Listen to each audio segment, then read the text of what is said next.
Well, welcome to this packed house. It may not be Mediterranean in Edinburgh, but it's certainly Mediterranean in here. I am delighted to be chairing this event sponsored by the University of Edinburgh with Richard Ford. The title is Exploring the Reality of the American Dream in 2017. And some of you may have been lucky enough to see Richard in conversation with James Runcie yesterday on the subject of his intimate memoir of his parents between them. But for those who didn't make it, we may come back to that a little later on. I was in New York the other week, and I was having lunch with a friend, and she said, well, you know, I said I was interviewing Richard Ford, and she said, I went to an event with Richard Ford in, I think it must have been Barnes & Noble, it was in Union Square. And apparently there was rather, I don't know who it was, but a rather grand author interviewing Richard. And he said to him, now, you are one of the greatest authors in America, but you know, we haven't heard anything from you for 6 years. And Richard sat, and he became much more uncomfortable and sat. And we thought, is he going to walk out? And he just said, what have you been doing for the last 6 years? And Richard sat and sat and sat. And then he said, living. And in a sense, that's what we're going to talk really now about, which is about living, in the sense of living in America in 2017. And what Richard's response to it will be, and he won't know that yet probably as a writer, but also what his response is to it as a journalist, whether he's actually writing or whether he's thinking as a journalist, and the things that actually preoccupy him about America just now. And so how Richard Ford lives, how he addresses the world in which he finds himself. It's going to be a form of conversation. I'm going to talk to Richard for about 40 to 45 minutes, take questions from the audience, and then there'll be a signing. And I just have to tell you, because I know that you're all avid fans, but there's only 2 books per person, or else Richard's hand will fall off. So let's just begin where we kind of have to begin, and that is the election of Donald Trump. You said you thought it was impossible. Yes, and since you described part of my vocation as being a journalist, I thought, as many people thought, that Donald Trump would never be the president of the United States, and I said so widely a lot in the UK, and so I've sort of handed back my keys. You know, so I never thought it would happen, and I'm appalled that it did happen, and I'm ashamed and embarrassed and terrified, actually, that he is the president of the United States. Though, as you and I were talking about, there has been a kind of silent military coup in the United States now, in which his appointed generals have quietly, possibly surreptitiously, regained some hold of the ship's course. But if he's going to be running the ship, it's going to be like that, you know. But on the other hand, there's also, apart from the generals, and of course we don't want to have a general's coup, there is also the question of the Constitution, and the Constitution has actually played its part here, hasn't it? Well, yes. I mean, we have a tripartite government in the United States. You know about that, and the court, one of the partites, is fairly right-wing, and the Congress is inert and moribund and unwilling and unable to take a position which apparently, although I'm embarrassed to say this too, apparently would jeopardize the subsequent re-election of all of its members. So all Republicans seem to be afraid that if they alienate that section of the electorate that were unitable to elect Trump, that those people will turn against these Republicans and not elect them. I mean, in other words, they have no courage at all, because many of them don't subscribe to the points of view, you can't even call them points of view, to the tweets that he announces every day. Well, yes, I was thinking about the Affordable Care Act, and all the interest, of course, was for John McCain, and the slight theatricality of him riding in at the end to say that, and partly because of his own brain cancer, I imagine, that he wasn't going to back the repeal of the Affordable Care Act. But I thought it was the only brainy thing he'd done in the last 10 years. But there were two senior Republican women, one of whom was from Maine, who were battling for a long time, and they got no publicity. Plus ça change sa même chose, I say. But they're happy to have him run interference for them, because he's probably on the way out anyway, and they have their political futures in their viewfinders, and so they're happy for him to take the heat. And Miss Collins and the lady from Alaska, I believe it was, voted against the Trump Care. Trump Care. But do you think that the victory for Donald Trump is also about, I think, our Europeans' failure and complacency as well to understand America? I mean, I think there's lots of Americas, aren't there? And a lot of them we don't understand. And in a way, it's the towns where you can buy a house for a few dollars, which of course you'd like because you like real estate. But there's towns where you buy a house for a few dollars where there haven't been jobs the last 15 years, who felt abandoned, just had a punt on Trump, didn't they? That's right. They did. And they have a completely certifiable and supportable point of view for voting the way they voted. I mean, I was reading something that former Vice President Biden said this morning. He said, "We are in a struggle for the heart of the nation." And what I thought to myself when I read it was, well, thank God we are, rather than just thinking, fortune that these people don't rise as they have now risen and unite as they have now united. And I would rather these people, even at the risk of having a president like Trump, become visible, engaged, and have their concerns inevitably addressed by the government, than that they be invisible. I mean, Justice Cardozo said that sunlight is the best disinfectant, and you've heard that before here. And in their case, that's very much so, because they need to have their grievances addressed. And the real underlying problem for me that Trump, in a way,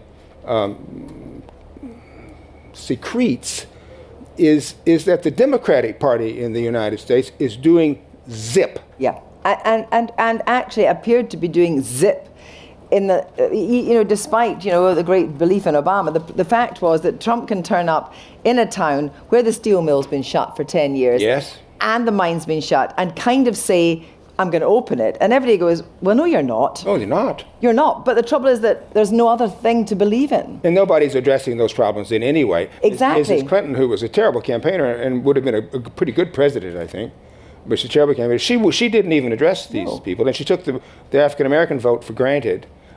So who is going to speak for these people? Well, I wonder, who do you think will now come forward? Can you see anybody? In what form would that take? In the Democratic side? I mean, even for the people in the Dust Belt and the Rust Belt. Well, the Democrats are certainly on notice that they've got to do something to bring these people into the fold, because the Republican Party are not their natural allies. The Republican Party is, as built, the party of the rich and the party of the privileged, and in a way, the party of know-nothings. So they are there for the pickings for the Democrats, if the Democrats can just find a way to get rid of Nancy Pelosi and get rid of Chuck Schumer and get some new and younger brains and bodies up at the top of the party. I mean, the fact that those two people are still running the Democratic Party is an outrage. Get the hell out. You lost. You failed. But the problem is, isn't it, that do you see a new generation that actually wants to take a leading role in the political discourse coming into America? Well, of course. I mean, that's just the nature of politics. That's just the nature of politics. There are always people standing in the wings for such positions, qualified people. I mean, Mrs. Clinton, the biggest mistake that she made was choosing this cipher from Virginia to be her vice presidential running mate, when she could have chosen a smart, young, African-American, Latina person to be her vice president. And she would have, in one stroke, have brought people into the fold of the Democratic Party. But she didn't have the brains to do that. She was so afraid of alienating the people that she was not taking for granted. You either wrote or were interviewed about an elderly friend of yours, or an elderly acquaintance of yours in East Boothbay, where you live, and he had a Trump sticker in the car. Yeah. You kind of gave him what for? Well, I yelled at him in the window. He's an ex-Marine and a patriot, and he is a patriot. He's not a patriot. And I saw him drive past me one day, and he got past me where there's a Trump sticker in the back of his car. I ran up to the side of his car. I said, "What in the hell are you doing?" I said, "You old idiot." we talk like that. But he, it was just reflexive on his. Just reflexive. The problem, you will hear me say the problem 25 times while we're talking, is Americans generally don't like government. They're suspicious of government. They like to believe that they can live wherever they live, and that Washington has nothing whatsoever to do with the ins and outs of their daily lives, their pleasures, their their happiness. And what it allows them to do is to take little interest and to be ignorant. And if that man, who is quite old actually, I think he's above 90, he needed a good yelling at as far as I was concerned. If he had actually thought about it, if he'd just given it a little thought, he wouldn't have done that. He just wouldn't have done that. But he never gave it a moment's thought. And it wasn't even that he'd always voted Republican. Maybe he had, maybe he hadn't. He just thought, Trump appeals to that kind of braggadocious, kind of non-thinking American, of which there are many, many, many. Yeah, but on the other hand, you started by saying that you wouldn't blame a lot of people who weren't ignorant, who felt that they didn't have skin in the game, in the sense that there was nobody batting for them. And the trouble is, who's batting for them now? Well, we're between elections now. Yeah. So this is the living part. Do you think Trump will make it the first 4 years? I wish I knew. I don't have any idea. I mean, I think he would have a hard time surviving Mueller's report if the report does actually implicate him or his in Russian evil doings. Beyond that, an impeachable, you're talking about the institutions of government. Yes. An impeachable offense in the United States really requires some perfidy, and not just nonfeasance or misfeasance. It requires perfidious acts, and maybe he's performed perfidious acts. Like as not, in 4 years, we only have this one opportunity to prove it. So, if he has. So I was saying at the beginning that you have your journalistic instincts and you have your instincts to let things percolate and come out in whatever way they will. But do you feel right now that you're in your journalist phase? No, I'm not. I mean, I'm back in my novelist phase. I've pissed away my journalist phase. I mean, the last thing I wrote for The Guardian was after the election. I wrote an essay called "Blame Me," because I thought, the morning after the election, everybody was in shock. And even the Trump people were in shock. Obviously, they were in shock. They have no idea how to govern. But and most of them have gone in. And we were all saying, "Oh, it was Mrs. Clinton. Oh, it was the Democrats. Oh, it was the blacks because they didn't turn out. Oh, it was the evangelicals because they gave up all their principles." A lot of women voted for Trump. Yeah, a lot of women voted for Trump. Well, I don't divide the world that way, really, truly, about how women vote and how men vote. It doesn't interest me very much, because women and men have the same interests by and large. I'm not sure. Well, no. Oh, of course they do. Of course they do. Well, different means to those ends. Different means, maybe different means, certainly. That's certainly true. But I wonder now if you, you obviously you can know, but I wonder if in your lifetime, given we were just talking about somebody who's 103, and you're only 73, which is young. Sure. So let's just give it the next 30 years. Do you think the way things are going in the States just now, and we will come on to talk about you saying that race is a huge issue in America. We should talk about whether you can see another black or Latino president in your time. Not another black president. I mean, I can't foresee it, but I'm not very good at predicting the future, obviously. But a Latino, yes, most assuredly. A Latino president of the United States. They're just the numbers. The numbers make it inevitable. The number of African Americans is relatively few, and for that reason, I think that would forestall an African American president. Obama was a long shot at best, and given how the Republicans and all of the people who vote their way responded to Obama, they're not going to let that happen again, because so many of them, this guy Joe Arpaio, who was just pardoned by the president 2 days ago, he was sending his deputies to Hawaii to try to find out if Obama had actually been born there. So I mean, there's no ends to the resentment. There's no ends to the unwillingness to accept that occupies the Republican heart, where Obama was concerned. So no, I don't think in my lifetime. But it'd be nice to think I had 35 years to live. I guess. You say that race is the primary American preoccupation, and well, we had slavery. Yeah. Well, you had slavery. You had slavery in the UK too. Excuse me, we had slavery, and there's a lot of stuff going on in Edinburgh just now. Interestingly, which we'll come on to in relating to that. But race is the primary preoccupation, and it is extraordinary because give us your poor, give us the whole point is that America is meant to be where you take people from wherever in times of need, and yet race is still dominant. Yes. Only in the way that actually to be African American is harder than to be white, still. I never think about things like that, about whether or not it's harder to be an African American. Well, in terms of I don't deal in that vocabulary, frankly. Well, but on the same basis, that you've said the fact that we look different doesn't mean anything to you, and it doesn't mean anything to you. But if you're saying that actually, in terms of not even having another perhaps African American president in your lifetime, is it harder in America, if race is the dominant factor in America, how does that manifest itself? Well, first of all, I wouldn't say race is the dominant social factor in America. I would say income inequality is the dominant social rip in the fabric, and that race is one of the ways of calibrating that particular inequality, of personalizing it.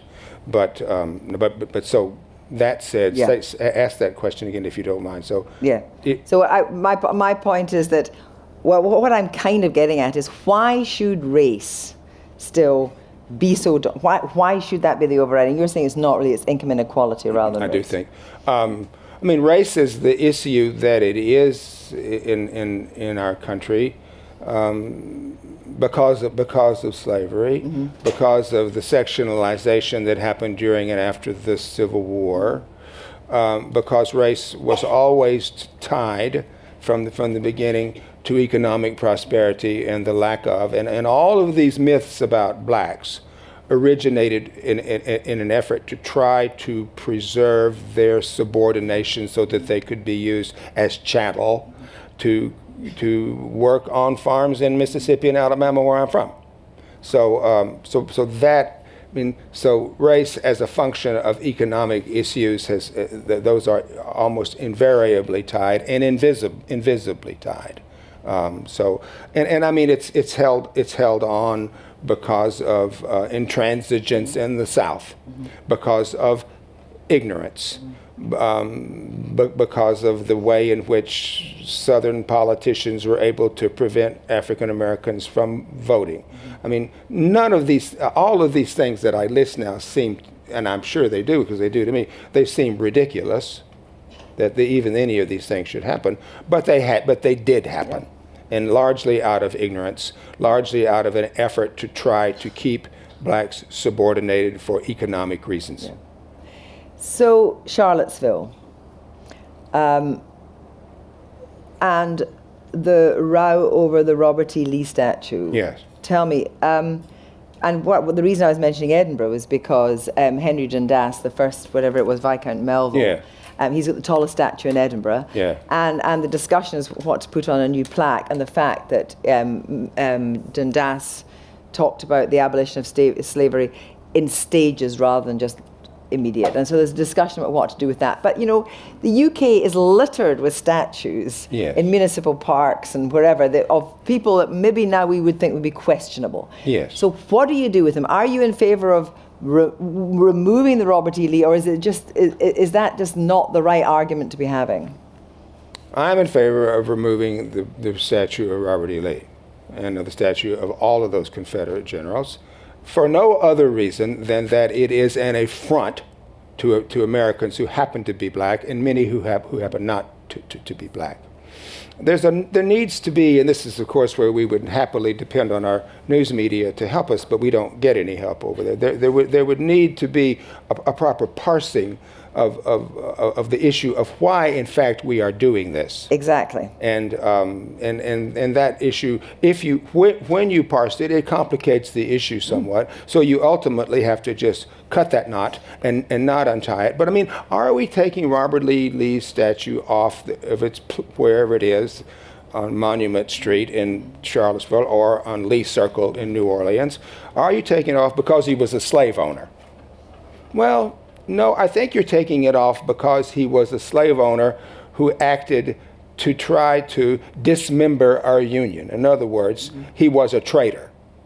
Now, I know that probably doesn't come particularly as a welcome piece of news to people, but I grew up in Mississippi. If I can say it, anybody can say it. He acted to try to rip our country apart. But even though that is your view, what do? Is it not danger that you then have the absence of history? Well, that's a problem. And I think you talk about people parsing things, and you talk about levels of knowledge. But the trouble is, if you put all the Confederate statues of the Confederate generals in some old steel warehouse and have them sit there like some ghouls from the past, does that mean that people actually don't even learn about it? Well, that's a very good question. I mean, my wife and I, Christina and I, were talking about that very subject because we're Southerners, but both of us. And at first I thought, well, it's kind of pointless to take these statues down because they remind us of something that we need to be mindful of. And ultimately, when I realized just exactly how wounding these statues were to much of our citizenry, I thought, well, no, I need to smarten up here. But you don't put them in an old warehouse. You put them someplace where they can be seen, where they can be accessed. Because indeed, what you say is true. I mean, if young African Americans, let's say that this is the only interest group we're talking about, young African Americans are told that W.E.B. Du Bois or George Washington Carver or, God forbid, Martin Luther King were histories what were heroes of racial justice. You need to be able to say, and here are these emblems which do in fact represent these things, you need to be able to say how things were at a time when these people were deemed heroic and what their heroic deeds were. Yeah. So I fully believe that history mustn't be just thrown away in these instances, that you take Robert E. Lee's statue off of Lee Circle, where I saw it gone last week. Didn't hurt me, didn't hurt my feelings. Stick it over in a park someplace and say, who is that man? Well, that's Robert E. Lee. He was an old cracker who used to own slaves and who led the Army of the Confederacy. But where does that end? Because then you've got issues with Jefferson and Washington. I mean, where does it end? Well, listen, if you're a law student, you know how to say, where does that end? It ends right here. Yeah. When you say, how do you draw the line? You responsibly draw it. Mm-hmm. Mm-hmm. That's what you do. You don't just sort of wring your hands and say, oh, it's a slippery slope. Oh, where does this end? Where does it? You draw it. Yeah. It ends right there. Yeah. And who draws that line? Well, if we had some responsible person to do it. You could be volunteer for the task. But I mean, the Congress does it, okay? That's how it happens. Yeah. I mean, if you're going to say that nothing can be done by the United States Congress, you're saying much more than just where will it end. Yeah. You're saying we don't have a country. Yeah. I mean, it's interesting in the context of the United Kingdom because, of course, last week, the week before last, was the kind of 70th anniversary of partition of India and Pakistan and the British getting out.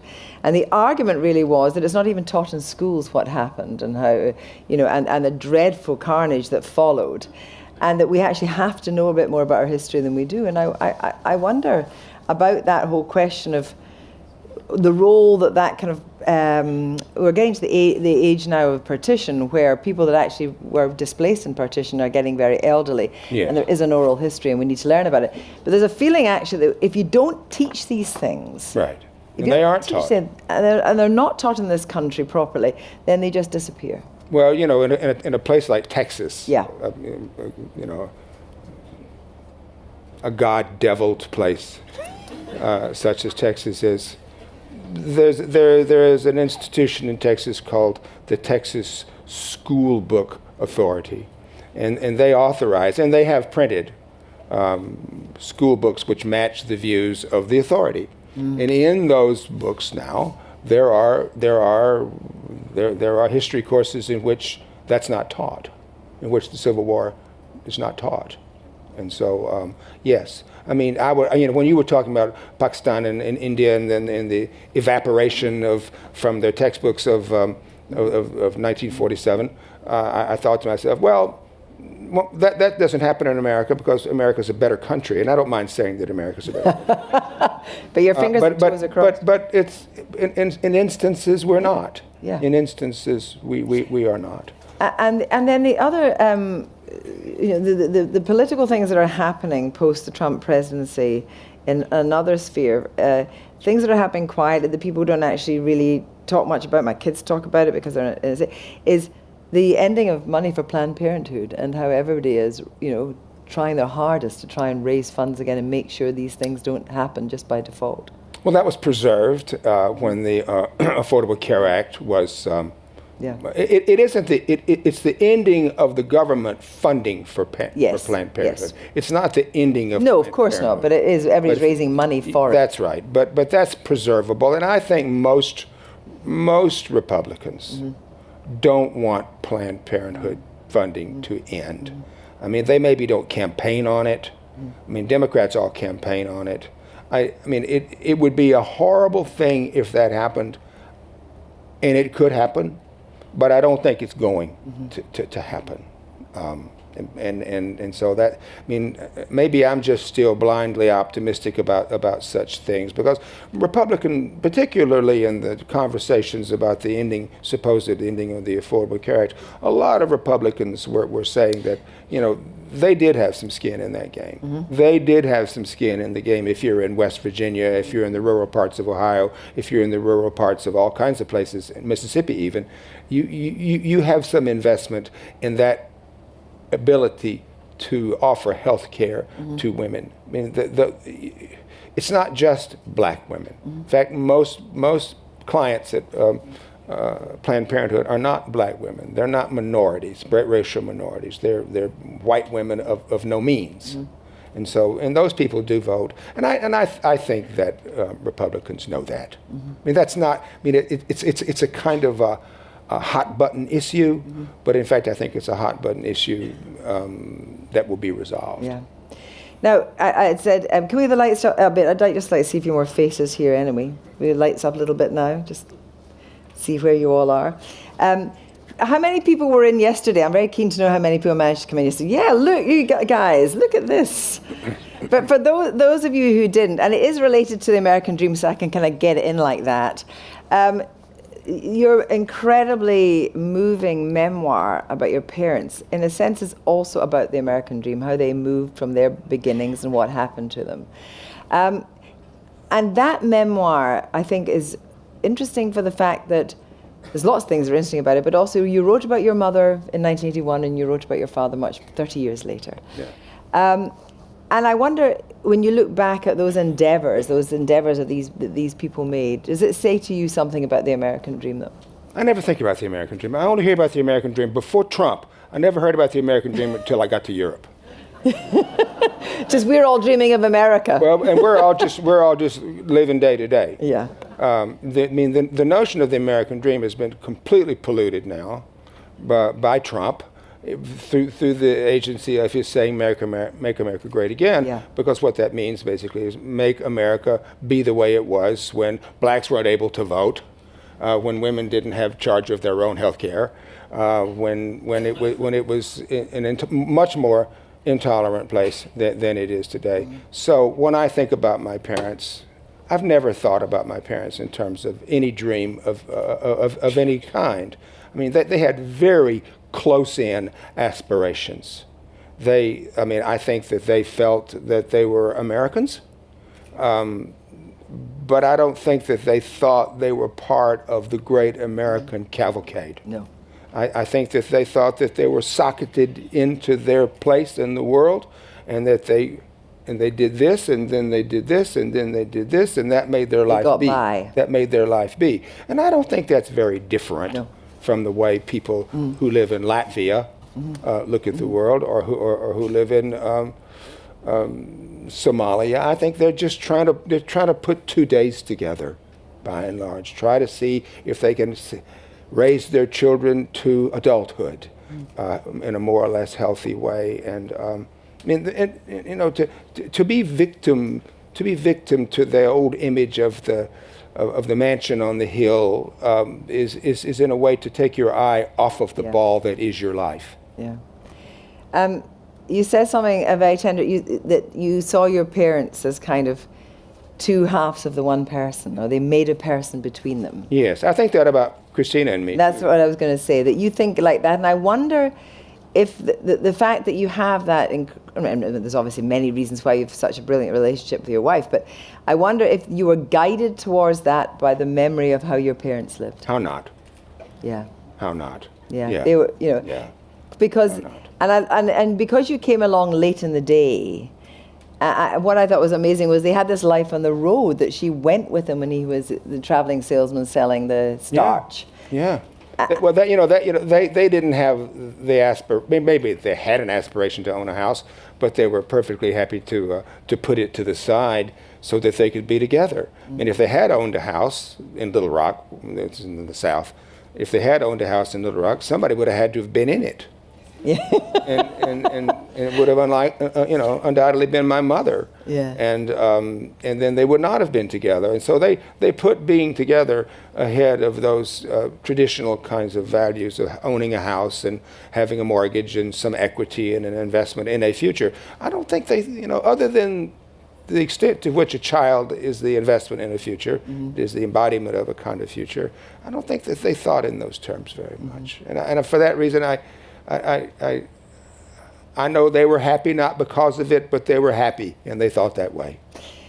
In the memoir, you also are really, you're not kind of making sense of it, but you say that you never really can know entirely about your parents. You can never really know. But thank goodness. But did you learn more writing about them? Did it change your view when you were reflecting? Because obviously the reflection about your father is so much more of a distant time frame. Yes.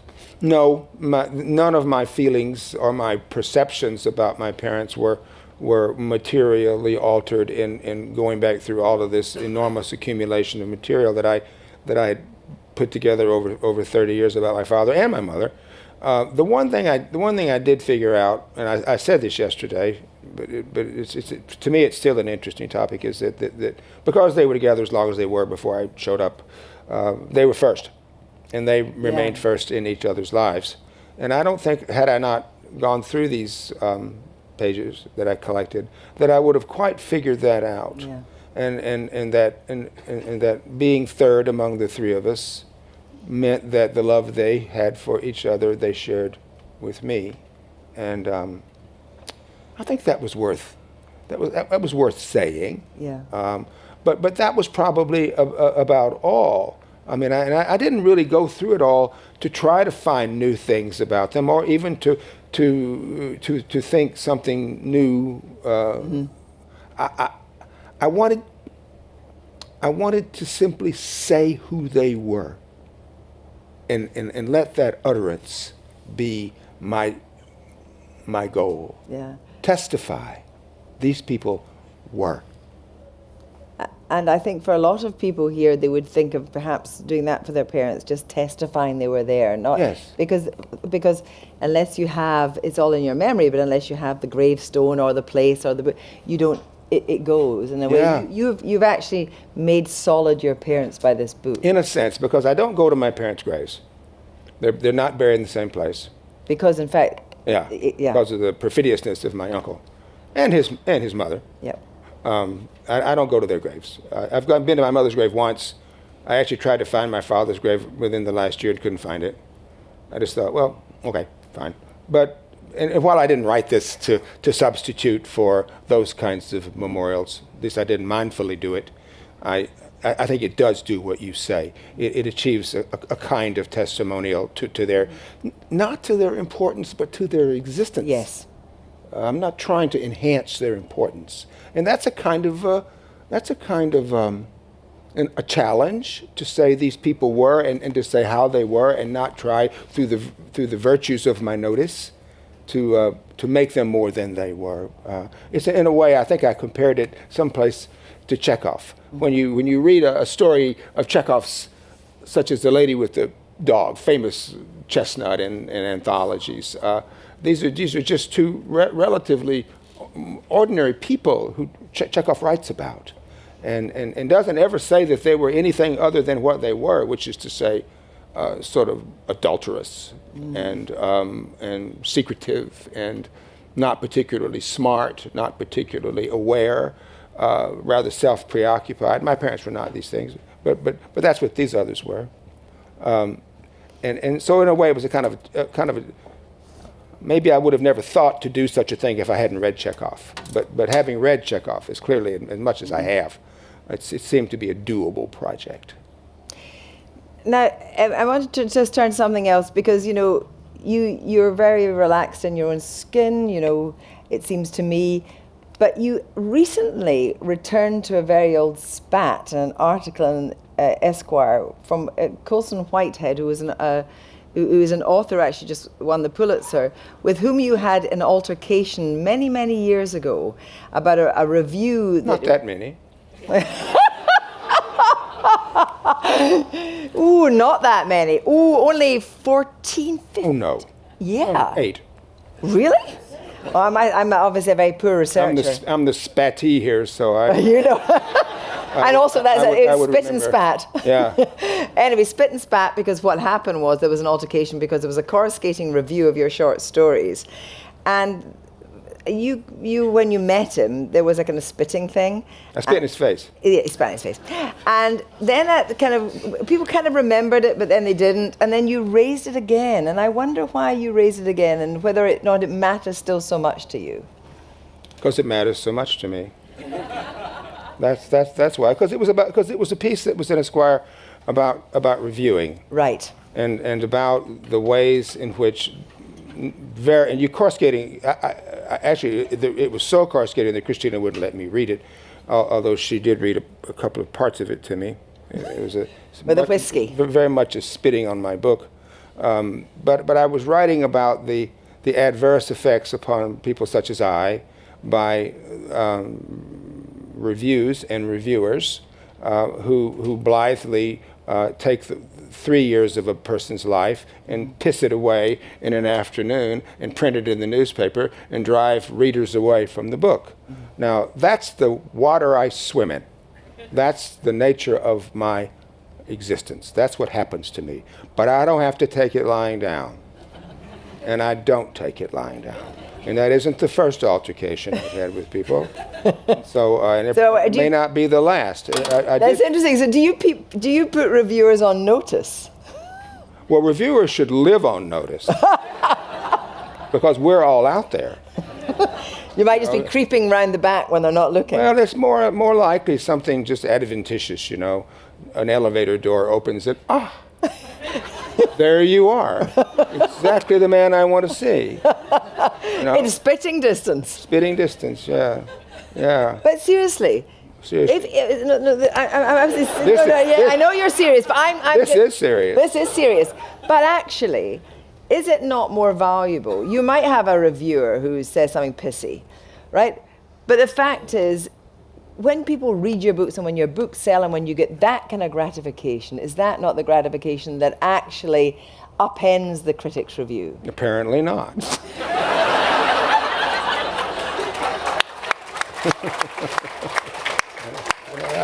I don't do it to everyone.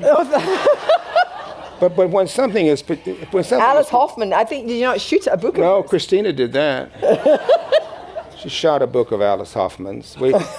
She wrote a terrible review of a book of mine, and my editor, who is a Scot, Christopher McLehose, sent the book to us. And Christina just took it out in the backyard and put a bullet through it, sent it back to McLehose and said, "Don't send this crap to our house anymore." I realize I've had to ask someone for a watch because I can't see the damn clock. So anyway. Kirsty, I've been doing this 50 years. Yes. I've got an investment in this. Yes, here we are. We've got 15 minutes, and so I've got to go out to the audience. Before I got to go to the audience, we share something in common, and that, to be honest, is property porn. Yes, we do. Oof.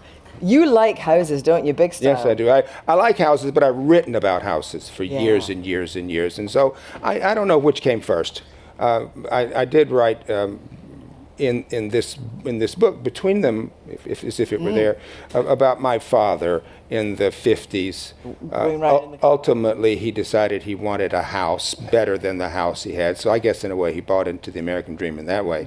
But he would, on weekends, pile us, my mother and me, in the car, and out we'd go to the suburbs, just looking around, driving for sometimes 2 or 3 hours on a Sunday afternoon, just driving around, looking at houses and maybe speculating about that piece of property. Could we afford it? And writing down phone numbers off of estate agents' placards, and then going back home and calling the realtor and saying, I see that house on Berlin Drive. How much is that house? That just seemed to me to be in the grain of my life. Yeah. But I think it's extraordinary because there you are, you're a kid, you go and see these houses and some of them look great and you think you're about to move and then he pulls it. That's right. And so, now you've got your houses and so you've got them for real. You're not going to be getting rid of them. It's not nearly as satisfying to have them as it is to, as it is to want them. Ooh. You're still wanting them. Well, of course, but I'm just reaching that sort of asymptotic point, where I can't get any closer to full consummation of that need. I think I'm as close as I can get. Right. Okay, now let's get these audience lights up because I'm sure there's hands up. Let's take 15 minutes of questions. Okay, let's get a microphone up here. Let's get a microphone over here to this gentleman over here, please. And let me take your question, please. Thank you. I have a question about the media in America right now. Okay, good. Are there any particular outlets that you would suggest supporting or even perhaps subscribing to that you would trust in this era of fake news? I'm appalled that you think this is an era of fake news. That's one thing. Frankly, I read the FT, and not because I sometimes write for the FT, but because I think there's a level of disinterest at the FT, and that they have a good bureaus in the U.S. I'm not as enthusiastic about the New York Times as I used to be, because of certain kinds of issues that require a sort of finer tweezing of values than I find tweezed in the New York Times. And I'll give you a couple of examples. Christina and I always quote this line from some director in Brazil that I once wrote down. It says, "Drama is interesting when the villain says something that's true." And so Trump is always saying rubbish. He's a liar. He's a fool. He's a bad guy. But every once in a while he says something that's actually not wrong. And I don't find the news media particularly, we now have a liberal news media, just as you do in Britain. We have a liberal news media and we have a conservative news media. Alas, we hardly have one that really, and every once in a while when Trump says something that's true, I don't see it registered in the news media. I mean, Trump said, for instance, that, and this just drove people crazy. He said that when that riot happened in Charlottesville 3 weeks ago, that there was responsibility apportionable on both sides. Well, you would have thought that he had uttered the most grave profanity, except it was true. Except it was true. I mean, there's a picture of a guy in this group, which I can't remember what it's called, of anti-Klan, anti-white nationalists, shooting a flamethrower at these guys, So, I mean, unless and until the media are going to be able, and I loathe this guy, are going to report things that actually happened, then I don't think, I don't think it's fake news, really. I think it's just not all the news. And that's the New York Times motto, all the news that's fit to print. And I don't always see it reported. I mean, the whole issue of taking these statues down, there's a whole lot of threads here. And one of those threads is that even though these guys, such as Robert E. Lee, were who they were, they still amount to something to a large portion of the American public. And it's those people who have to be brought into the fold. And if you only excoriate them, and I'm not talking about white nationalists, I'm not talking about Ku Klux Klan. They can be excoriated day in and day out as far as I'm concerned.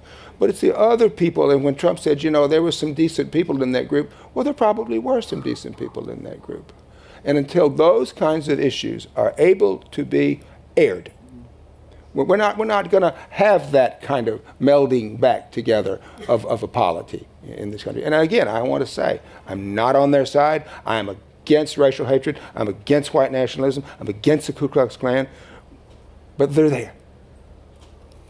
Gentleman over here, question to you. Yep. Hi. First, a brief comment about statues.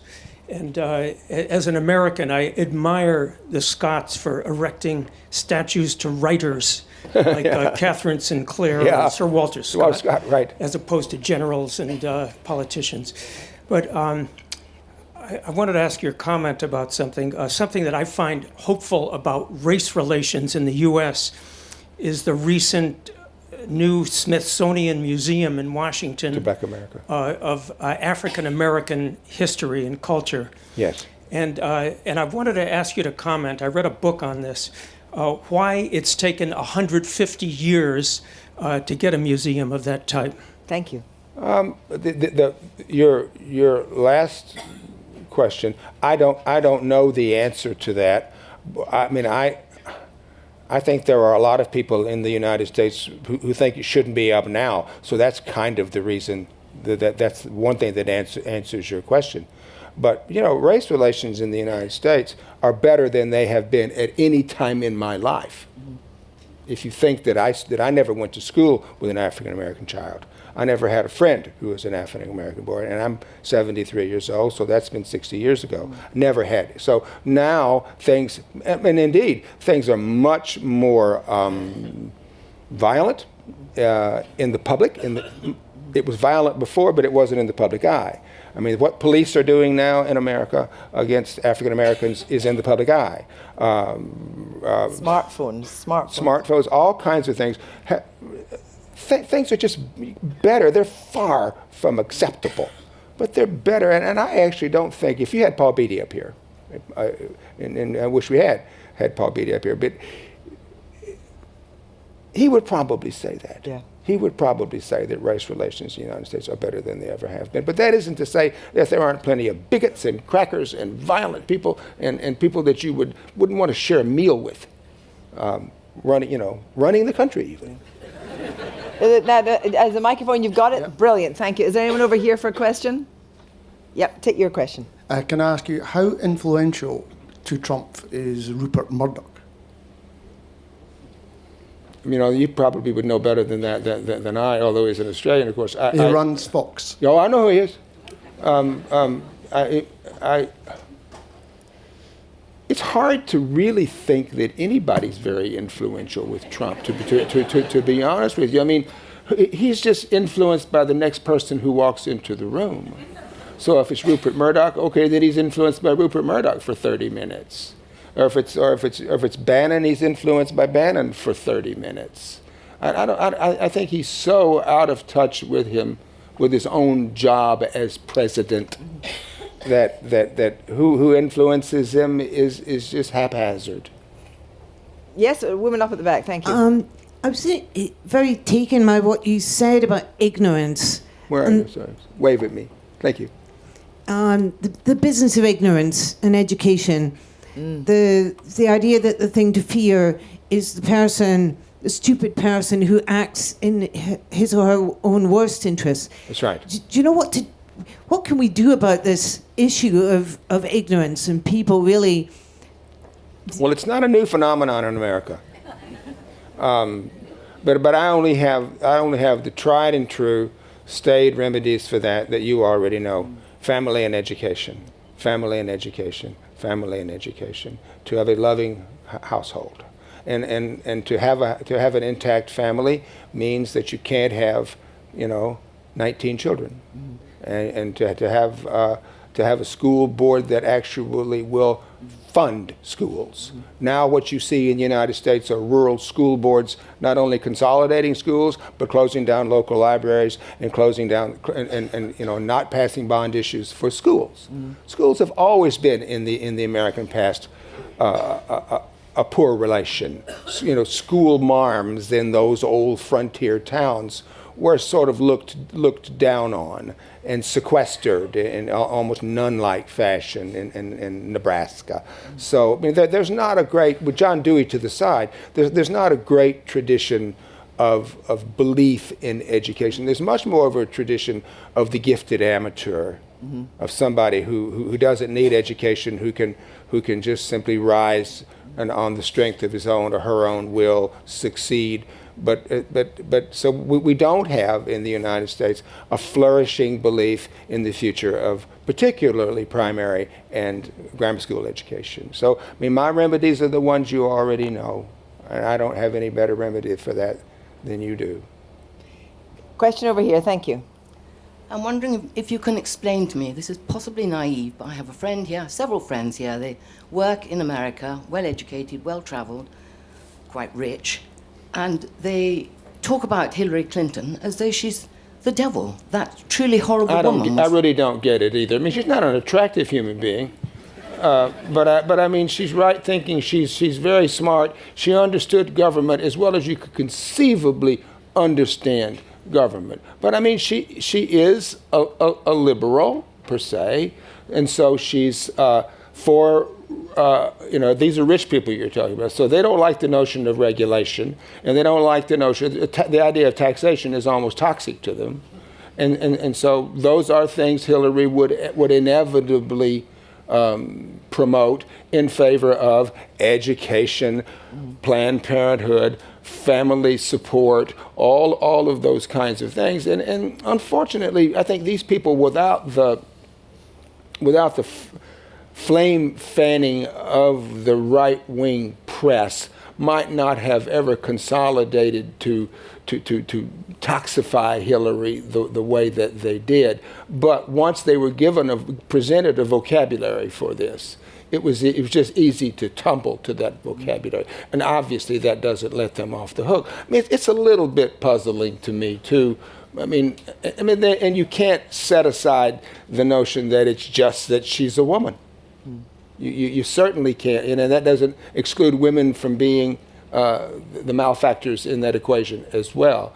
There just is a lot of people who just thought Hillary, because she was a woman, shouldn't be president. Just as there was the case that when Barack was running, they thought he was African American and he shouldn't be president. She was just unfortunately skillless enough as a campaigner to alienate people who would in fact have put her in. Thank you very much. Now, a question, I think maybe our last question, but in the front row. This is a direct follow-on to the last question. You used the word stupid of Hillary Clinton. I think you were referring to her choice of vice presidential Yeah, I thought it was really mate. brainless. 2 sentences prior to that, you had said that you thought she would have made a good president. Yes, I do. Would you like to say a little bit more about that apparent Don't you think that paradox? that people who would be good presidents could also be stupid? We have a president now who's always. I realise you do, but would Clinton have been such a? She would make terrible. Was she so stupid that she was? would? Believe me, that to me, I don't understand at all. I don't understand her choice of a vice presidential candidate at all. And if she were president, she would do other stupid things too. I don't think that the office, for anyone, from George Washington to FDR to JFK to Bush, ever inoculates you against doing really boneheaded things. She just unfortunately did her boneheaded thing before she got there. We've got 2 minutes. This is the tiniest question. In one of your novels, Frank Bascom refers to the normal, applauseless life of us all. Yes. Do you think that applies to your parents' lives? Yes, I absolutely do. My parents lived an applauseless life, and for that reason did not live a less than wonderful life. And so that there's something, in my way of affiliating myself with all of humanity, which is pretty hard to do.